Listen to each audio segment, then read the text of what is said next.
जय सिया राम। भगवान श्री रामचंद्र जी संतों से कहने लगे।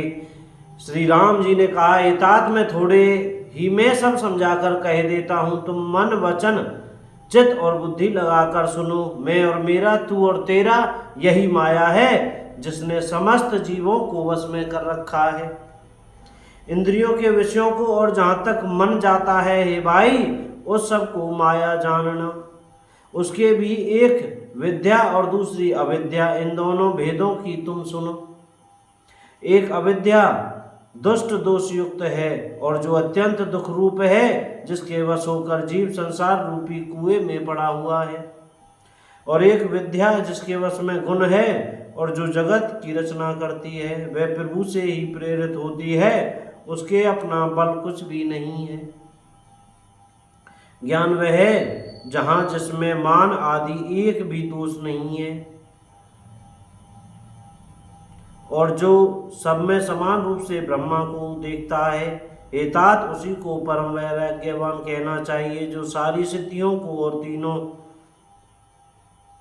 गुणों को तिनके के समान त्याग चुका हो, जिसमें मान, दम्भ, हिंसा, क्षमा, राहित्य, टेढ़ापन, आचार्य सेवा का अभाव, अपवित्रता, अस्थिरता, मन का निर्गीहित न होना, इंद्रियों के विषय में आसक्ति, अहंकार, जन्म मृत्यु, जरा व्याधि में, जगत में सुख बुद्धि, स्त्री पुत्र घर आदि में आसक्ति तथा समता, इष्ट और अनिष्ट की प्राप्ति में हर्ष शोक, भक्ति का अभाव, एकांत में मन न लगना, विषय मनुष्यों के संग में प्रेम, ये 18 न हों। और नित्य अध्याय आत्मा में स्थिति तथा तत्वज्ञान के अर्थ, तत्वज्ञान के द्वारा जानने योग्य परमात्मा का नित्य दर्शन हो, वही ज्ञान कहलाता है। देखिए गीता अध्याय से। जय सिया राम। माया ईश न आपू कहूँ, जान कही सो जीव, बंद मोक्ष प्रद सर्व पर, माया प्रेरक शिव। श्री राम जय राम जय जय राम। जो माया को, ईश्वर को, अपने स्वरूप को नहीं जानता, उसे जीव कहना चाहिए। जो कर्मानुसार बंधन और मोक्ष देने वाला, सबसे परे माया का प्रेरक है, वह ईश्वर है। धर्म के आचरण से वैराग्य और योग से ज्ञान होता है तथा ज्ञान मोक्ष को देने वाला है, ऐसा वेदों ने वर्णन किया है।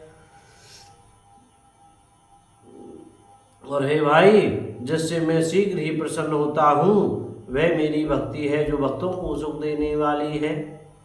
वह भक्ति स्वतंत्र है, उसको ज्ञान विज्ञान आदि किसी दूसरे साधन का सहारा अपेक्षा नहीं है। ज्ञान और विज्ञान जो उसके अधीन है, एतात भक्ति अनुपम एवं सुख की मूल है और वह तभी मिलती है जब संत अनुकूल प्रसन्न होते हैं। अब मैं भक्ति के साधन विस्तार से कहता हूँ। यह सुगम मार्ग है जिससे जीव मुझको सहज ही पा जाते हैं। पहले तो ब्राह्मणों के चरणों में अत्यंत प्रीति हो और वेद की रीति के अनुसार अपने अपने वर्णाश्रम के कर्मों में लगा रहे। इसका फल फिर विषयों से वैराग्य होगा। तब वैराग्य होने पर मेरे धर्म भागवत धर्म में प्रेम उत्पन्न होगा। तब श्रवण आदि 9 प्रकार की भक्तियां दृढ़ होंगी और मन में मेरी लीलाओं के प्रति अत्यंत प्रेम होगा। जिसका संतों के चरण कमलों में अत्यंत प्रेम हो, मन वचन और कर्म से भजन का दृढ़ नियम हो और मुझको ही गुरु पिता माता भाई पति और देवता सब कुछ जाने और सेवा में दृढ़ हो। मेरा गुण गाते समय जिसका शरीर पुलकित हो जाए, वाणी गदगद हो जाए और नेत्रों में प्रेम आंसुओं का जल बहने लगे और काम मद और दम्भ आदि जिसमें न हो, हे भाई, मैं सदा उसके वश में रहता हूँ। जय सिया राम।